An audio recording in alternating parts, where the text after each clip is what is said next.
चलिए एक और बड़ी खबर से आपको रूबरू करवा देते हैं। हरियाणा में कल होगी मतगणना। नगर निकाय चुनाव का आएगा रिजल्ट। मतगणना केंद्रों पर की जा रही तैयारियां, सुरक्षा के पुख्ता इंतजाम किए गए हैं। बड़ी जानकारी, हरियाणा में कल होगी मतगणना। नगर निकाय चुनाव का रिजल्ट आएगा। मतगणना केंद्रों पर की जा रही तैयारियां और सुरक्षा के पुख्ता इंतजाम किए गए। हरियाणा में कल होगी मतगणना। नगर निकाय चुनाव का रिजल्ट आएगा। मतगणना केंद्रों पर तैयारियां भी की जा रही हैं और सुरक्षा के पुख्ता इंतजाम किए गए।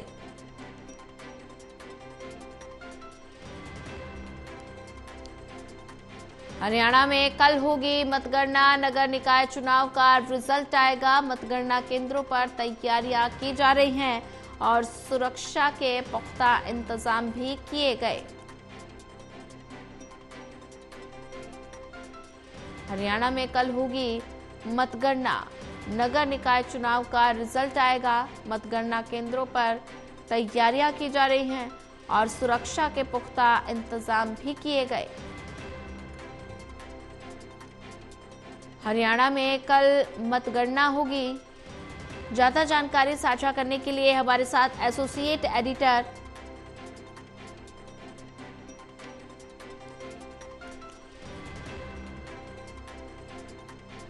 हरियाणा में कल होगी मतगणना। निकाय चुनाव का रिजल्ट कल आएगा। मतगणना केंद्रों पर की जा रही तैयारियां, सुरक्षा के पुख्ता इंतजाम भी किए गए। हरियाणा में कल मतगणना होगी। नगर निकाय चुनाव का आएगा रिजल्ट। मतगणना केंद्रों पर की जा रही तैयारियां और ज्यादा जानकारी साझा करने के लिए हमारे साथ एसोसिएट एडिटर देवेंद्र कथुरिया जुड़ चुके हैं। देवेंद्र, हरियाणा में कल मतगणना होगी। नगर निकाय चुनाव का कल रिजल्ट आएगा और मतगणना केंद्रों पर क्या कुछ तैयारियां चाक चौबंद नजर आ रही हैं? सुनिए, कल 12 मार्च बुधवार को सुबह 8 बजे से काउंटिंग शुरू होगी। तैयारियां पूरी कर ली गई है और 2 लेयर सिक्योरिटी सिस्टम है। हरियाणा पुलिस और हरियाणा आर्म्ड पुलिस, जिलों की पुलिस रहेगी और हरियाणा आर्म्ड पुलिस, हरियाणा सशस्त्र पुलिस के 2 लेयर सिक्योरिटी सिस्टम है। शांतिपूर्वक चुनाव हुए हैं। क्योंकि 2-3 दिन का गैप था तो 12 मार्च कल बुधवार को सुबह 8 बजे से गिनती शुरू हो गई। 33 शहरों में, जिनमें नगर पालिका, नगर परिषद, नगर निगम, 33 शहरों की छोटी सरकार बनेगी। चुनाव शांतिपूर्वक हो है तो उम्मीद कर रहे हैं कि जो रिजल्ट भी आएंगे सब लोग उनको एक्सेप्ट करेंगे, जनता का जो फैसला है।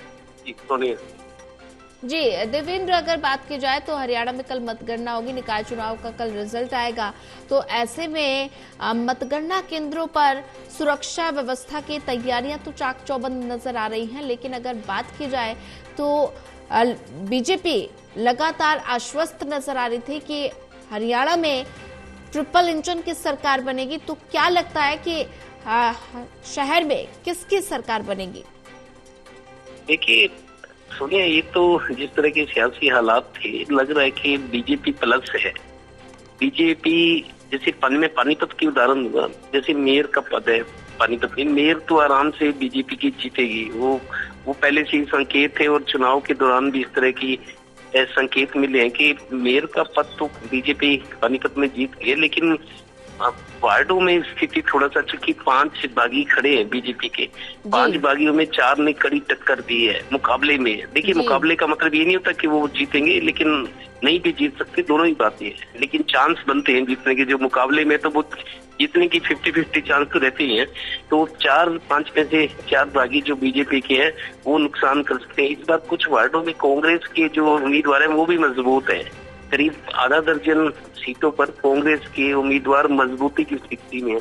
तो मेरे को लगता है पिछले सदन में जैसे 26 का वार्ड का पानीपत में, मेयर भी बीजेपी की थी, 26 पार्षद बीजेपी की थे, पूरा सदन बीजेपी की था पानीपत में। लेकिन इस बार मेरे को लगता है करीब आधा दर्जन सीटें कम हो सकती है, बीजेपी के हाथ से निकल सकती हैं जी। उसकी वजह वही है कि कुछ इंडिपेंडेंट्स हैं, कुछ बागी हैं, कुछ कांग्रेस के उम्मीदवार मजबूत है। तो आधा दर्जन या 1-2 ऊपर नीचे प्लस माइनस हो सकता है और बीजेपी वार्डों में थोड़ा सा मेरे को लगता है लूज कर सकती है। जी, देवेंद्र कथुरिया, ज्यादा जानकारी साझा करने के लिए आपका धन्यवाद।